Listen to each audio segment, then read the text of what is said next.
अभी हमारे वरिष्ठ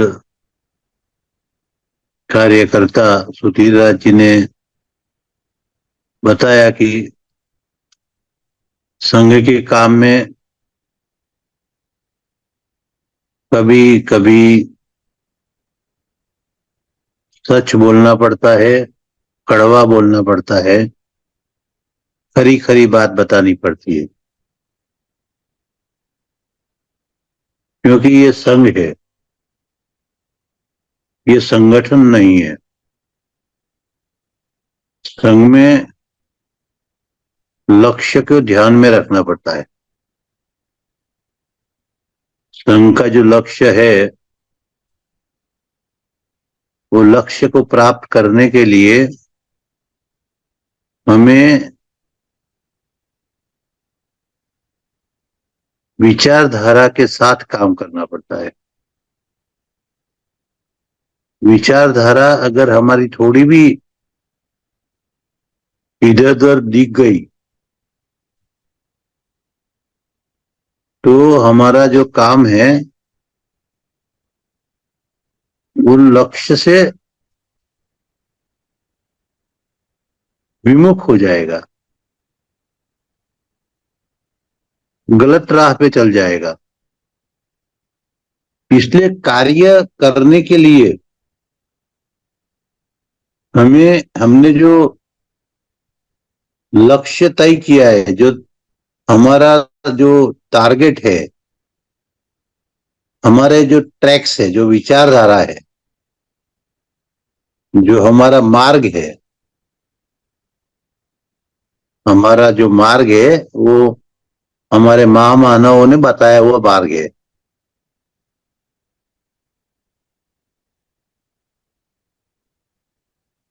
बाबा साहब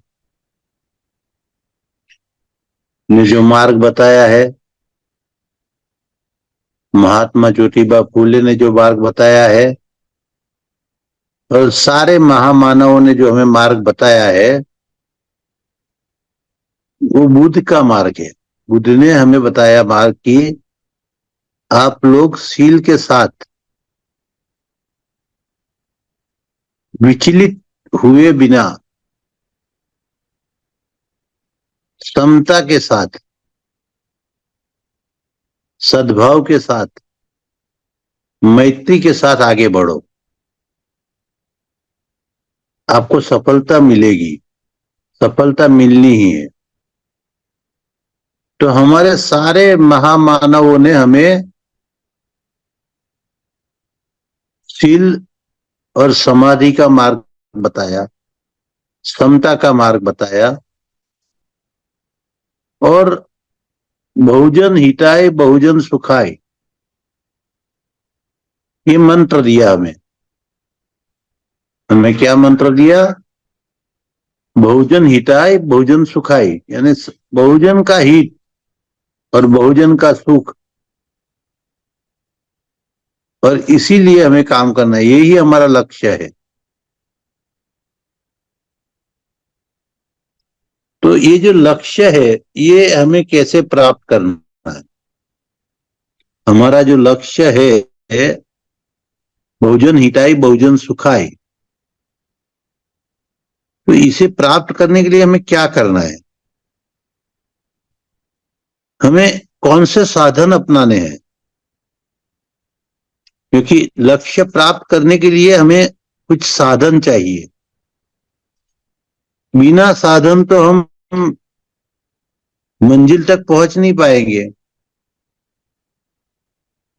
तो हमारी जो मंजिल है, हमारा जो मिशन है,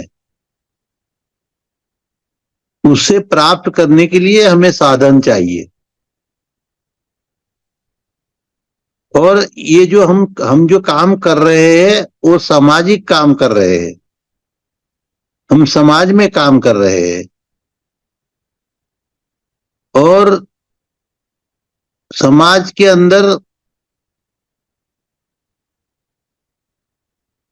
लोगों के भिन्न भिन्न विचार है, भिन्न भिन्न मान्यता है, और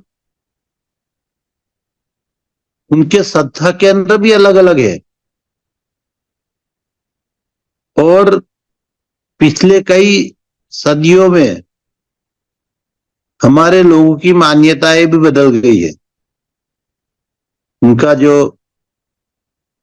सोचने का तरीका है या उनके लिए जो विचारधारा है, उसमें भी बहुत काफी कुछ फर्क आ गया है। तो इसलिए ये बातें इसलिए मैं कर रहा हूं कि क्योंकि हमारा जो निस्बत है, हमें जिसके साथ काम करना है वो लोगों के साथ करना है। हमारी निस्बत लोगों के साथ है। इसलिए सबसे पहले हमें लोगों की जो प्रकृति है, लोगों का जो स्वभाव है, लोगों का जो मान्यताएं है, लोगों के जो श्रद्धा केंद्र है, और आज के परिप्रेक्ष्य में, आज के समय में हमारे लोगों की अंदर जो बदलाव आया है विचारधारा का, हमारे लोगों के अंदर जो स्वार्थ वृत्ति बढ़ी है, आज हमारे सारे लोगों की सोच क्या है? मैं, उनके सोच के केंद्र में मैं हूं, मेरा परिवार, मेरा स्वार्थ, ये सब कुछ पहले आता है। मेरा समाज, मेरा समुदाय, मेरे लोग, मेरे संबंध, ये बाद में आता है। तो ये लोग, जितने भी जो भी लोग हमारे हैं, इनकी मान्यताएं बदली है, इनकी विचारधारा बदली है, और यहां तक कि हमारे लोग संकुचित बनते जा रहे हैं, हमारे लोग स्वार्थी बनते जा रहे हैं, और ये बहुत बड़ी तादाद में है। तो भी हमें जो हमें काम करना है वो ऐसे लोगों के बीच में काम करना है जो लोग अपने स्वार्थ के पीछे लगे हुए, अपने बैंक बैलेंस के पीछे लगे हुए, अपनी संपत्ति बढ़ाने के पीछे लगे हुए, वो ये भूल जाते हैं कि हम जो सुख, संपत्ति और साधन हमारे पास जो प्राप्त हुए हैं,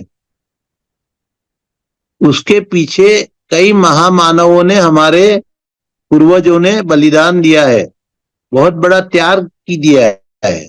और उनके त्याग की वजह से, उनके परिश्रम की वजह से, उनके संघर्ष की वजह से आज हम लोगों को वो सारी चीजें प्राप्त हुई है जो पहले कभी नहीं थी। संविधान बाबा साहब ने ऐसा बनाया कि जो कभी हम लोग अधिकार से वंचित थे, उन सबको बाबा साहब ने अधिकार दे दिए, सारे अधिकार दे दिए। पढ़ने के, पढ़ाने के अधिकार मिल गए, अपनी सुरक्षा के लिए भी अधिकार मिल गया, यहां तक कि शासन प्रशासन में भी आपको भागीदार बनाया। इसलिए जब बाबा साहब की जयंती हम लोग ने मनाई और बहुत सारे लोगों ने खुशी मनाई, बहुत सारे जगह पे कई कार्यक्रम हुए, केक भी कटी, लोगों ने बड़ी बड़ी रैलियां भी निकाली, डीजे बजाए, सब कुछ किया। बाबा साहब की जन्मदिन को बड़े जोर शोर से मनाया।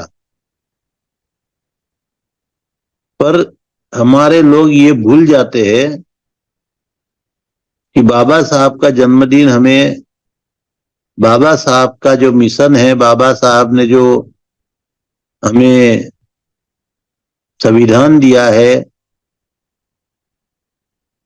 उस मिशन को, उस संविधान को हमें इम्प्लीमेंट करना है, उसका हमें अमलीकरण कराना है। जब तक हम लोग संविधान का अमलीकरण नहीं करा सकते, तब तक हमारा जो लक्ष्य है, हमारा जो मिशन है, वो अधूरा है, वो पूरा नहीं होगा। आज तो ऐसे हो रहा है जैसे कि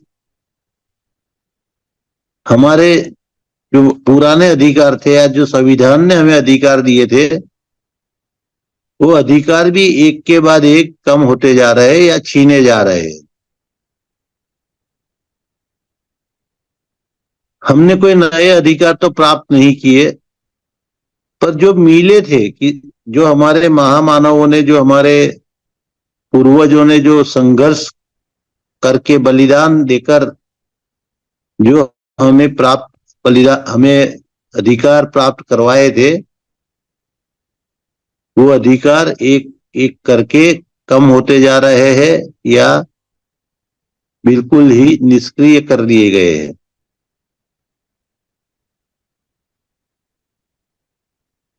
तो ये सारी चिंताएं जो हमारी है, ये सारे जो हमारे लिए चिंतन के विषय है, उस पे हमें चर्चा करनी है, उस पे हमें बात करनी है। और उसको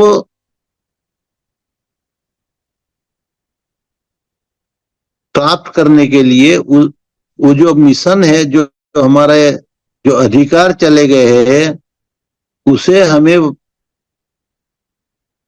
पुनः प्राप्त करने के लिए हमको बहुत ही अच्छा मार्ग मिल गया है, बहुत ही अच्छा हमें एक साधन मिल गया है, और वो है समन संघ। समन संघ ही एक मार्ग है कि जो हमें हमारे अधिकार, हमारे सम्मान और हमारे जो अधिकार छीन लिए गए हैं, वो सबको लौटा सकता है। पर समन संघ का मार्ग इतना कठिन भी नहीं है, तो इतना आसान भी नहीं है। क्योंकि समन संघ के मार्ग पर काम करने के लिए लोगों को सबसे पहले समर्पण भाव चाहिए। संघ के हर कार्यकर्ता के अंदर त्याग का भाव चाहिए, समर्पण का भाव चाहिए, चरित्र निर्माण का भाव चाहिए।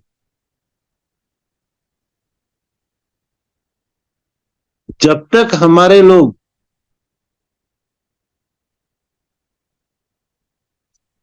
बलिदान देने के लिए तैयार नहीं है, समय देने के लिए तैयार नहीं है, साधन और धन को मिशन के लिए उपयोग करने के लिए तैयार नहीं है, तब तक हमारा कार्य कठिन है, सफल नहीं होगा। कार्य को संपन्न करना है, कार्य को सफलता देनी है, तो हमें तन मन धन से काम करना है। और उसके लिए हमने जो देखा है कि लोगों के साथ हमारे समन 90% है, कहने के लिए हम ये कहते हैं, चर्चा में भी हम बातें करते हैं कि हमारे इतने सारे समन हैं, हम इतने बड़े समन हैं, हमारा पूरा देश में समन है, हमारे विदेश में समन है, बहुत सारे लोग हमारे हैं। ये सब कुछ हम बोलते हैं, बातें करते हैं। पर वो सारे समन जो हमारे हैं, जो डिफरेंट डिफरेंट समूह में, ग्रुप में बटे हुए हैं, उनकी अपनी अपनी धारणाएं है, मान्यताएं है, उनकी अपनी अपनी विचारधारा है। और पिछले कुछ सालों में कुछ विचारधारा के लोगों ने सत्ता के जोर पर उनकी विचारधारा को हमारे लोगों पर हावी कर दिया, हमारे लोगों पर थोपने की कोशिश की। और हमारे जो कुछ लोग थे, हमारे जो कुछ नेता लोग थे, इन्होंने अपने स्वार्थ के लिए, अपनी स्वार्थ साधना के लिए इन्होंने क्या किया कि उन लोगों के विचार जो थे, जो हमारे विचारों से विपरीत है, हमारे लोगों के हित के लिए नुकसान करता है, लेकिन फिर भी उन्होंने अपना स्वार्थ देखा, निजी स्वार्थ देखा, और हमारे लोगों को, हमारे जो छोटे छोटे लोग थे, ना समझ या कम समझ लोग थे, उनको उनके पीछे ले गए, उनके पीछे मोड़ दिया। परिणाम ये हुआ कि आज हमारी विचारधारा के लोग भी विचारधारा से विमुख हो गए हैं। वो ये नहीं समझ पा रहे हैं कि वो जिनके पीछे जा रहे हैं वो विचारधारा हमारे समनों के सुख के लिए नहीं है, वो विचारधारा हमारे समनों का हित के लिए नहीं है। हमारे सुख और हित अगर किसी में है तो वो है हमारी फुले आंबेडकरी विचारधारा। फुले आंबेडकरी विचारधारा जो है, वही हमें सुख का मार्ग दिखा सकती है, हमारे जीवन में शांति ला सकती है। पर हम ये चीजें भूल गए। क्यों भूल गए? क्योंकि हमारे जो लोग हैं, हमारे जो कार्यकर्ता है, हमारे जो नेता लोग हैं, वो लोग हमारे साथ काम करने की जगह पर, हमारे मिशन को आगे ले जाने की जगह पर, अपना निजी स्वार्थ के लिए, अपने राजकीय स्वार्थ के लिए,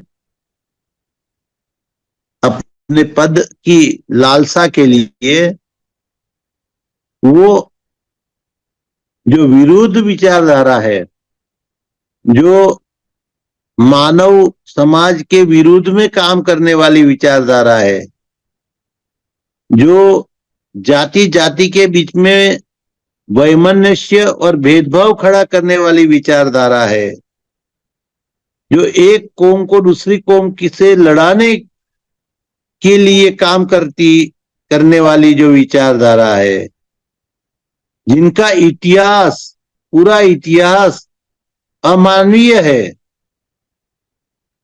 जहरीला है,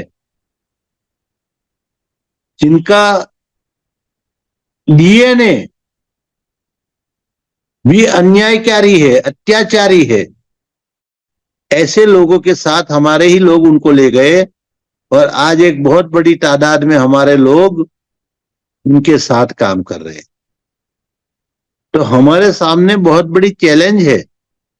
हमारे सामने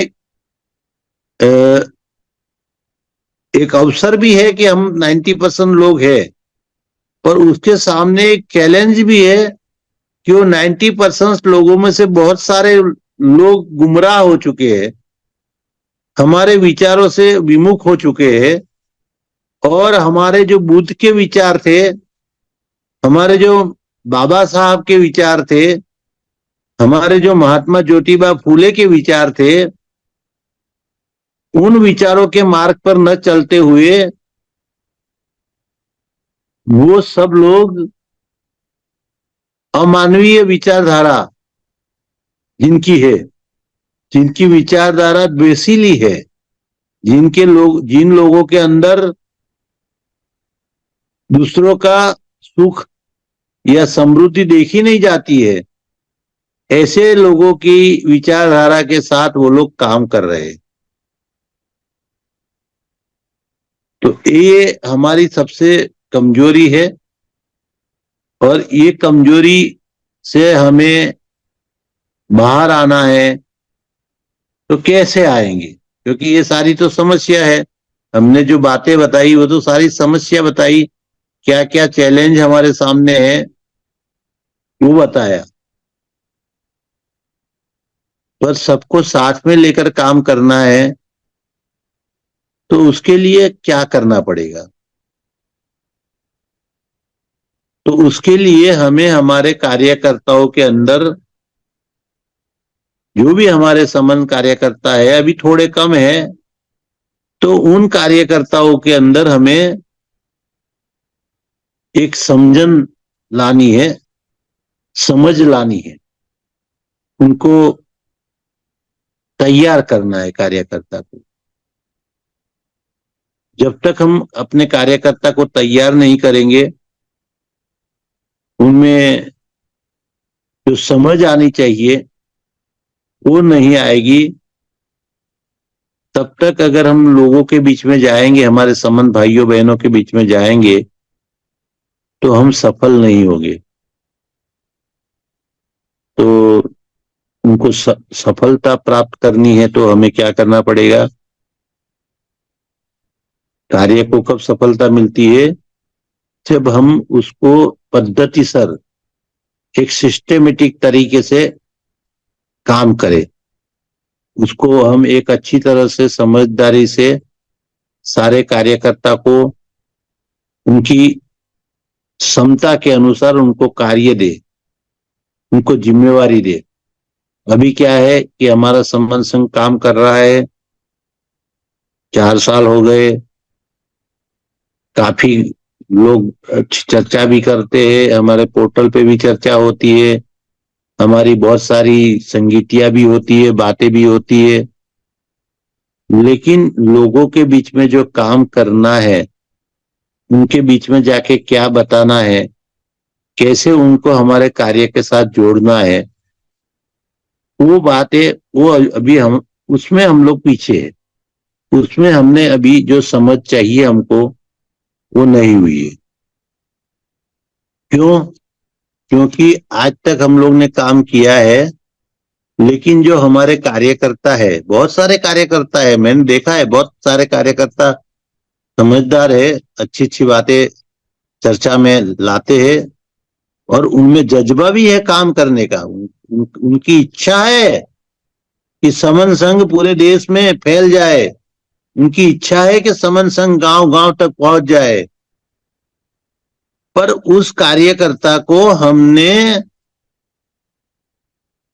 कार्यभार नहीं दिया, उनको जवाबदारी नहीं दी, और इसकी वजह से कार्यकर्ता कंफ्यूज है, या कह सकते हैं कार्यकर्ता के सामने मार्ग नहीं दिखता, उनको क्या करना है, मुझे क्या करना है, उनको मार्गदर्शन नहीं पूरा मिल रहा है। हो सकता है हमारे में से कई लोगों को ऐसा भी लगे कि मैं ये बता रहा हूँ वो थोड़ा गलत, थोड़ा मतलब कष्टदायी भी लगे कि भाई तो सही नहीं बोल रहे, तो बोल रहे कि कार्यकर्ता को मार्गदर्शन नहीं मिल रहा है, कार्यकर्ता को जिस तरह से काम करना है वो नहीं कर सके। तो ये तो मानना पड़ेगा कि हम लोगों ने आज तक, इतने साल के बाद भी, आज तक हमने किसी कार्यकर्ता को जिम्मेवार नहीं ठहराया, कोई कार्यभार उनको सौंपा नहीं। तो इसकी वजह से हमें पता नहीं चला कि कौन सा कार्यकर्ता में कितनी क्षमता है, कौन सा कार्यकर्ता किस लेवल पे काम कर सकता है, और उसको इंडिपेंडेंट काम करने नहीं दिया। जब तक हम लोग हमारे कार्यकर्ता को इंडिपेंडेंट काम करने नहीं देंगे, तब तक कार्यकर्ता को भी कॉन्फिडेंस नहीं आएगा, कार्यकर्ता को जो विश्वास चाहिए वो नहीं आएगा। और इसीलिए हमें मैं मानता हूं, क्योंकि बहुत चिंतन के बाद इस निर्णय पे आया हूं कि हमें अभी कार्य डिस्ट्रीब्यूशन करना है, हमें सबको कार्य दे देना है। हमें एक केंद्रीकरण अभी नहीं, केंद्रीकरण बाद में होगा। अभी हमें हर प्रदेश में, और अगर बड़ा प्रदेश है तो उस प्रदेश का विभाजन करके छोटा प्रदेश बनाकर प्रदेश लेवल पे काम शुरू करना है। महानगर या जिला लेवल पे हमें कार्यकर्ता तैयार करना है और उनको जिम्मेवारी देनी है, उनको जवाबदार ठहराना है। जो भी कार्यकर्ता जो जिले में होएगा, जो तहसील में रहेगा, तो उसकी जवाबदारी रहेगी कि उस तहसील में या उस जिला के अंदर कितना काम हुआ, क्या समस्या आ रही है काम करते हुए, कौन कौन कार्यकर्ता मिशन के साथ, विचारधारा के साथ काम कर रहा है, कौन कौन कार्यकर्ता बीच में रोड़ा अटका रहा है, कौन कौन कार्यकर्ता है जो क्षमता रखता है कि वो पूरे जिले का भी कार्यभार संभाल सकता है। तो ये सारी चीजें हमें जब कार्यभार देंगे, जब हम उनको कार्यवाह बनाएंगे, जब उनको कार्यवाहक हो जाएंगे, वो जिले के या तहसील के, महानगर के या नगर के, तब पता चलेगा कि नहीं, ये कार्यकर्ता जो है हमारा, इसमें क्षमता है, ये जिले का कार्य संभाल सकता है। तो ये सारा कार्यभार हमें इनको सबको एडहॉक बेसिस पे देना शुरू करना चाहिए, अभी दे देना चाहिए सब, हर प्रदेश में, और हर प्रदेश के लोगों को मिलकर हर जिले में कुछ कार्यकर्ता को एडहॉक बेसिस पे ही, सही, जरूरी नहीं कि फाइनल कोई अपॉइंटमेंट दी जाए या कुछ काम दिया जाए, एडहॉक बेसिस पे ही काम दिया जाए। और हमारा जो गोल्डन नियम है 5, उसका कोई उल्लंघन नहीं होगा। हम किसी को पद नहीं दे रहे हैं, न किसी की हम प्रतिष्ठा बढ़ा रहे हैं। कार्यकर्ता है तो कार्य करना है, कार्यकर्ता के अंदर सब कुछ आ जाता है। कार्य यानी जो काम है वो, और कर्ता जो करता है, जो कार्य को करता है वो कार्य करता है। और जो कार्यकर्ता जवाबदारी के साथ काम करता है, वो सिर्फ कार्यकर्ता ही नहीं है, कार्य ही नहीं करता है, कार्य करने के साथ साथ उसकी नगर की, महानगर की, तहसील की, जिला की या प्रदेश की जवाबदारी है। और प्रदेश के बाबत में कोई भी सवाल खड़ा होता है तो वो जवाबदार है, वो जवाब देगा संघ को। संघ जब पूछेगा कि भाई आपके जिले में या आपके प्रदेश में क्या हुआ, कितना हुआ, कहां तक पहुंचा, क्या हुआ, तो सारे के सारी विस्तार से बात बताएगा कि भाई ये हुआ है, ये हो रहा है, ये होना बाकी है, यहाँ समस्या है, ये समस्या का हल है, ये हल निकला है, इसका हल नहीं निकला है। ये सारी बातें हम लोग बता देंगे, लोगों को बता देंगे और लोगों को ये दे देंगे, जवाबदार ठहराएंगे। तो ये कोई पद नहीं है, ये आपकी जवाबदारी है, ये आपको काम करना है। और इसलिए हम उनको कुछ नाम भी देंगे, बिना नाम तो कैसे काम चलेगा, बिना कोई पोर्टफोलियो, बिना कोई अपॉइंटमेंट दिए हुए किसी को ना। अगर हम जितने भी लोग हैं समन, अभी जो हम जितने भी है इधर पोर्टल पे, सबका अपना अपना नाम है और सब अपने नाम से पहचाने जाते हैं।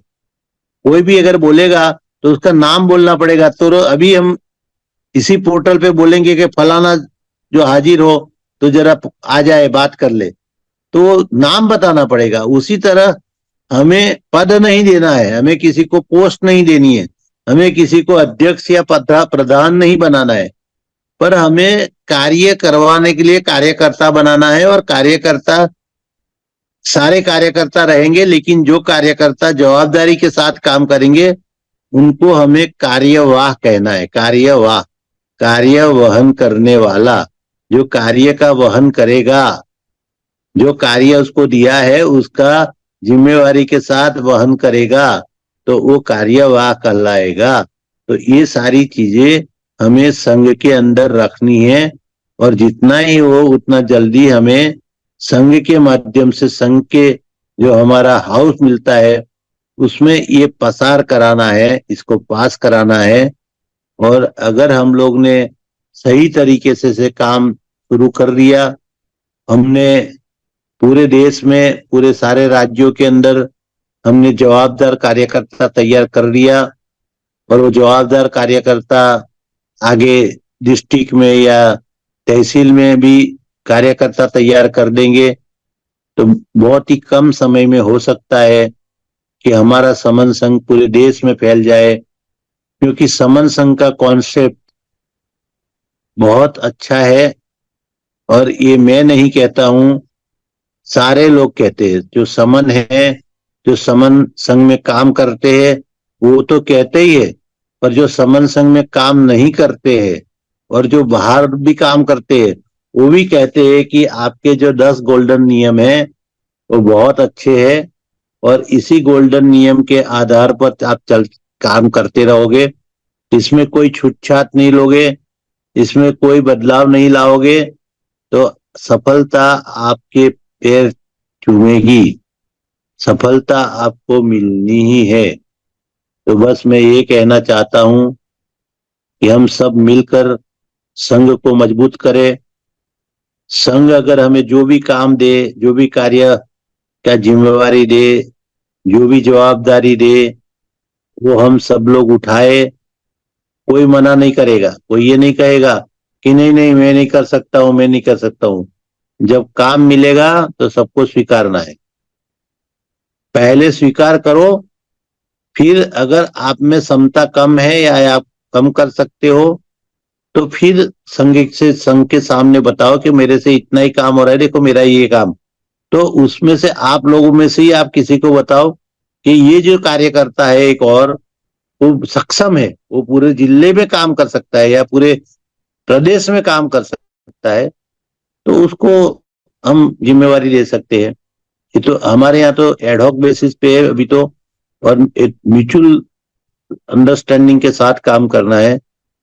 तो बस मुझे यही कहना है आज कि हम लोग 14 अप्रैल बाबा साहब का जन्मदिन के उपलक्ष्य में आज इकट्ठे हुए हैं, कल भी इकट्ठे हुए थे, और हम यही कह रहे हैं कि बाबा साहब को सच्ची